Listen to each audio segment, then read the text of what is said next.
नमस्ते, मेरा नाम है धर्मेंद्र। आप देख रहे हैं हमारा खास कार्यक्रम चुनावी चर्चा, जिसमें हम रूबरू होते हैं आसपास के नेताओं से और जनता से।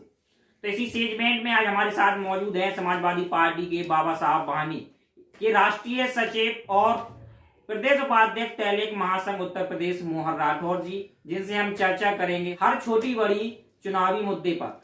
तो मोहर जी, आपका बहुत बहुत स्वागत है हमारे कार्यक्रम में। जय भीम साथियों, जय भीम, जय समाजवाद। ऐसा देखने में आ रहा है कि समाजवादी पार्टी के लिए लोगों का रुझान थोड़ा बदल रहा है। लोगों का क्या कहें, नेताओं का भी रुझान बदल रहा है और नए लोग समाजवादी पार्टी को ज्वाइन कर रहे हैं। तो क्या आपको ऐसा लगता है कि नए लोगों के आने की वजह से पुराने लोगों का हक मारा जाएगा? नहीं धर्मेंद्र जी, ऐसा नहीं है। हमारे राष्ट्रीय अध्यक्ष जी जोड़ों की राजनीति करते हैं।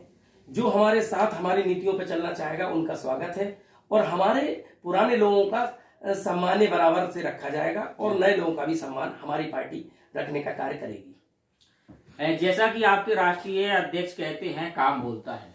तो पिछले बीते 5 सालों में आप सबने किस प्रकार से तैयारी की है कि जनता आपको किस प्रकार भरोसा आप पे जताएगी? देखिए, हम लोगों ने काम तो किया है। लास्ट टाइम भी 12 से 17 के बीच में काम ही किया। एक्सप्रेस वे हम लोगों ने बनाया। हम लोग के कई काम ऐसे हैं कि काम बहुत अच्छा काम किया था, लेकिन कुछ गलतियां हुई। जनता पे कुछ गलतियां हुई हैं, उन्होंने नहीं चुना हमें। लेकिन आज का समय जनता अखिलेश चाह रही है, केवल अखिलेश जी। हमारी विजय यात्रा, चाहे वो जौनपुर की विजय यात्रा हो, चाहे वो बुंदेलखंड की विजय यात्रा हो, चाहे जहां की भी विजय यात्रा हो, जहां भी हमारे राष्ट्रीय अध्यक्ष जी पहुंचे, जनता का सैलाब वो टूटा है कि दूसरी पार्टियों के नेताओं में खलबली मच गई है और राष्ट्रीय अध्यक्ष जी के साथ समझा उत्तर प्रदेश है। समाजवादी पार्टी ने बाबा साहब अम्बेडकर वाहिनी एक संगठन के रूप में उसका गठन किया है, तो और उसका आपको राष्ट्रीय आपको सचिव बनाया गया है। आपको क्या लगता है, SC ST या OBC वोट बैंक इससे बढ़ेगा? सबसे पहले मैं धन्यवाद देना चाहता हूं अपने राष्ट्रीय अध्यक्ष जी को कि उन्होंने राष्ट्रीय बाबा साहब वाहिनी का गठन किया है।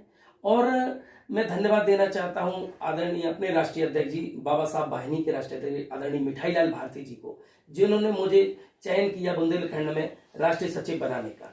बाबा साहब की नीतियों पर चर्चा करते हैं और बाबा साहब वाहिनी एक विचार है। बाबा साहब एक विचार है और इस विचार में अगड़े पिछड़े जो भी बाबा साहब से प्रेरित होंगे वो हमारे साथ काम करेंगे और हम हर एक व्यक्ति के अंतिम छोर तक काम करेंगे बाबा साहब को लेकर और समाजवादी पार्टी में हम लोग ज्वाइन करेंगे।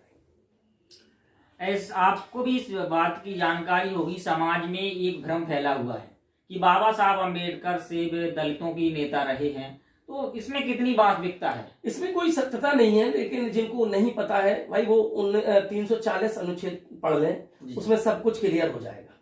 समाजवादी पार्टी को कथित रूप से गुंडों की पार्टी कहा जाता है, तो इस परिप्रेक्ष्य में आप क्या कहेंगे? ऐसे आरोप क्यों लगते रहते हैं आप पर? सबसे पहले आप लखीमपुर की घटना से, भैया पत्रकार हैं, आपको पता ही होगा लखीमपुर की घटना, और आप लखीमपुर की घटना के बाद हाथरस की घटना जो बेटी जलाई गई है, और एक शाहजहांपुर में तो हमारी समाज की लड़की को स्कूल से उठा ले गए और उसको बलात्कार करने के बाद जला दिया गया। बाद में मैं खुद उसको देखने गया था और बाद में वो मारी गई। और इस टाइप की गुंडाई चल रही है और यह का कांड देखिए आप, उसका किसी भी प्रकार से कोई सुनवाई नहीं है। इसको देख के लगता है कि गुंडों की पार्टी कौन है? भारतीय जनता पार्टी गुंडों की पार्टी है और इनके जो कस्टोडियल मर्डर हुए हैं वो भारतीय जनता पार्टी में है और ठोक दो की नीति अगर कोई चलता है तो भारतीय जनता पार्टी। समाजवादी पार्टी पर जब अखिलेश यादव पहली बार मुख्यमंत्री बने थे, तब से ही परिवारवाद का एक मुद्दा उठा था और इसके जब भी चुनाव आते हैं तब उन पर आरोप लगते हैं कि समाजवादी पार्टी एक पारिवारिक पार्टी है। तो इस सापेक्ष में आप क्या कहेंगे, क्या कितनी वास्तविकता है इसमें? वास्तविकता बिल्कुल सत्य है। ये भारतीय जनता पार्टी से जाके पूछिए आप। अमित शाह जी हैं, उनके बेटे जय साहब, राजनाथ सिंह जी हैं, उनके बेटे पंकज सिंह। इस टाइप की हमारे पास बहुत लंबी लाइन है। आपका समय नहीं है, मैं किस दिन फ्री बैठेंगे तो मैं आपको सारी लिस्ट बताऊंगा। सबसे बड़ा परिवारवाद भाजपा परिवार है और आज के समय में भाजपा परिवार भागता परिवार है। आपकी समाज में अधिकतर लोग जो हैं, अधिकतर सभी लोग हैं, एक दो को छोड़ दें तो सभी लोग राठौर लिखते हैं, साहू लिखते हैं। आप अपने नाम के पीछे तेली लिखना पसंद करते हैं, इसके पीछे का क्या राज है? धर्मेंद्र जी, सबसे पहले मैं समाज के बारे में आपको थोड़ा सा बताऊंगा। मैं तेली समाज उत्तर प्रदेश में एक 2 करोड़ के समथिंग समाज है, लेकिन ये कई भागों में बटी हुई है। खांची, बनिया, तेली और हमारे साहू और परनामी, इस टाइप की जातियां हैं। अब राठौर, जैसे राठौर में लिखता हूँ, राठौर लिखने वाले क्षत्रिय राठौर भी लिखते हैं, वो जनरल कास्ट से बिलोंग करते हैं। और इस सबको मतलब कंफ्यूजन को दूर करने के लिए मैं अपने नाम के आगे तेली लिखता हूँ। और तेली शब्द लिखने के साथ ही हमारे जो उत्तर प्रदेश में समूचे प्रदेश की जातियां हैं वो सब हमारे साथ आ जाती हैं और हमारे साथ आके हमारे साथ काम कर रही हैं। अभी भी कई लोगों के उत्तर प्रदेश से फोन आते हैं कि भैया आप हमारी समाज से हैं, भैया आप मेरी समाज से। तो ये कंफ्यूजन दूर करने के लिए मैं तेली नाम लिखता हूँ। और तेली समाज मेरे लिए बहुत बड़ा गौरव है कि मैं इस समाज में पैदा हुआ। जी, आप विगत वर्षों से आप तेली समाज के लिए आप काम कर रहे हैं, तो आपको ऐसा क्यों लगता है कि तेली समाज सिर्फ समाजवादी पार्टी को ही वोट दे, उनके पास दूसरे ऑप्शन भी है? जी, तेली समाज के लोगों से मैं कई समय से चर्चा करता हूँ, लोगों को बताता हूँ। सबसे पहले तेली समाज में जो अलख जगाई थी वो आदरणीय श्री मुलायम सिंह यादव जी ने, आदरणीय राम नारायण साहू जो हमारी समाज के सबसे बड़े नेता हैं, उनको सबसे पहले मेयर में 2 बार चुनाव लड़ाया। मेयर वो हारने के बाद उन्हें राज्यसभा में सांसद बनाया, राज्यसभा सांसद बनाया। और आदरणीय श्री जगजीवन बाबू साहू जी हैं जो, उनको एमएलसी बनाया और ओएसडी बनाया अपने कार्यकाल में आदरणीय श्री अखिलेश यादव जी ने। और हमारे बुंदेलखंड के छंगा साहू जी हैं, सिद्ध गोपाल साहू जी हैं, पूर्वांचल में जय किशन साहू जी हैं, पिछड़ा वर्ग आयोग के अध्यक्ष बने थे। और हमारे शिव कुमार राठौर जी, स्वर्गीय श्री शिव कुमार राठौर जी आगरा के, उनको मंत्री बनाया। इतना सब कुछ, इतनी बड़ी लिस्ट होने के बाद भी तेली समाज को जो सम्मान आदरणीय श्री मुलायम सिंह यादव और उनके बेटे श्री अखिलेश यादव जी ने वो दिया है, वो तेली समाज को सम्मान कोई दूसरी पार्टी दे ही नहीं सकती। केवल समाजवादी पार्टी तेली समाज की सबसे बड़ी हितैषी पार्टी है, इसको मैं मानता हूँ।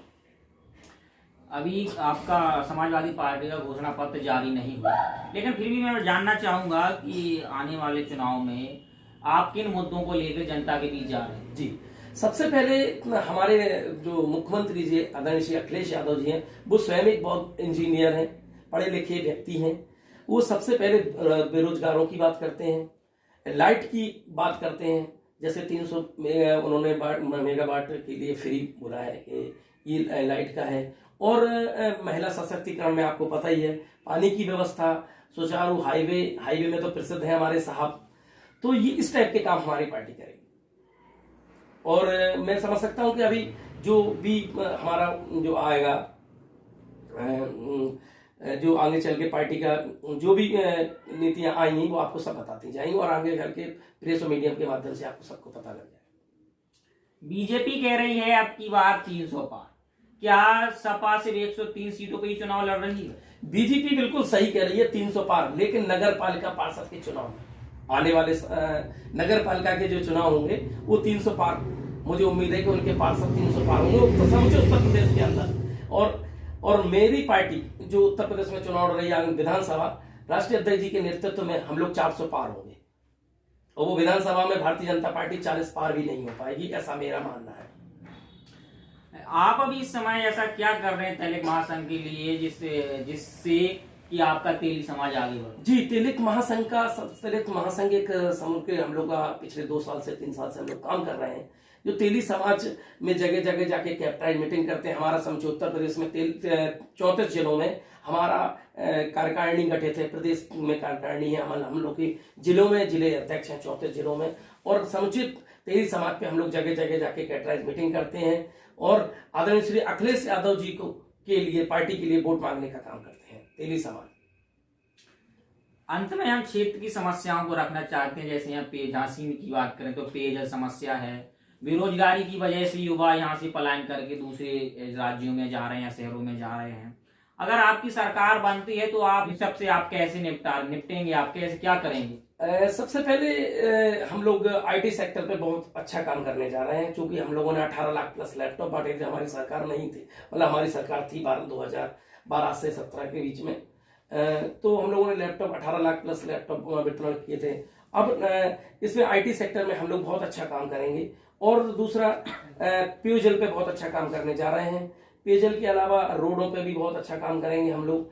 और मतलब जो व्यवस्था है, जो व्यवस्था चौपट हो रखी है, इन्होंने जो चौपट कर रही व्यवस्था, उस सारी व्यवस्थाओं पे हम लोग काम करेंगे। शिक्षा, चिकित्सा पर।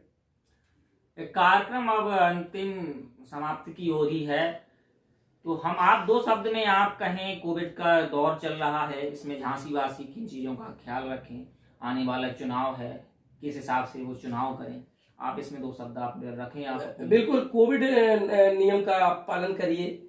और जो आचार संहिता लगी है, मैं सभी से विशेष निवेदन करूंगा, सभी कार्यकर्ताओं से, नेताओं से, कि कोविड नियम का, उसका आचार संहिता का पालन करें। और एक उत्तर प्रदेश के वासियों से सबसे जरूरी मैसेज जो है, वो सभी प्रदेश के वासियों से विनम्र निवेदन है कि आप श्री अखिलेश यादव जी को वोट करें। अखिलेश यादव जी के समूचे उत्तर प्रदेश के विकास के लिए अखिलेश यादव जी को चुने। अखिलेश यादव जी ही आपकी सबका साथ देंगे। अखिलेश यादव जी। इस कार्यक्रम से आपने अपनी बात रख ली, 2 शब्द कह दी, लेकिन हम फिर भी इसमें एक प्रश्न और जोड़ना चाहेंगे। आप विगत करीब 2 वर्षों से आप समाज के लिए काम कर रहे हैं, साथ में समाजवादी पार्टी के लिए काम कर रहे हैं, तो क्या मोहन राठौर भी क्या टिकट की दौड़ में है? नहीं, मैं आपको आपके माध्यम से सभी को बताना चाहता हूं, मैं किसी भी टिकट, मतलब मेरे को अभी कोई भी इलेक्शन नहीं लड़ना है। मुझे अपने केवल समाजवादी पार्टी के संगठन में और राष्ट्रीय अध्यक्ष जी की नीतियों में काम करना है, और अपने तेली समाज और अर्ध समाजों में जाके काम करना है, और बाबा साहब की नीतियों को फॉलो करना है। केवल और केवल राष्ट्रीय अध्यक्ष जी की संगठन के लिए काम करना है मुझे। तो अभी हमारे साथ मौजूद हैं ये मोहन राठौर जी, जिनसे हमने चर्चा की। ऐसे ही हम लोगों से चर्चा करते रहेंगे, आप देखते रहिए सिंह न्यूज को। मेरा नाम है धर्मेंद्र, कैमरे के पीछे गौरव। धन्यवाद।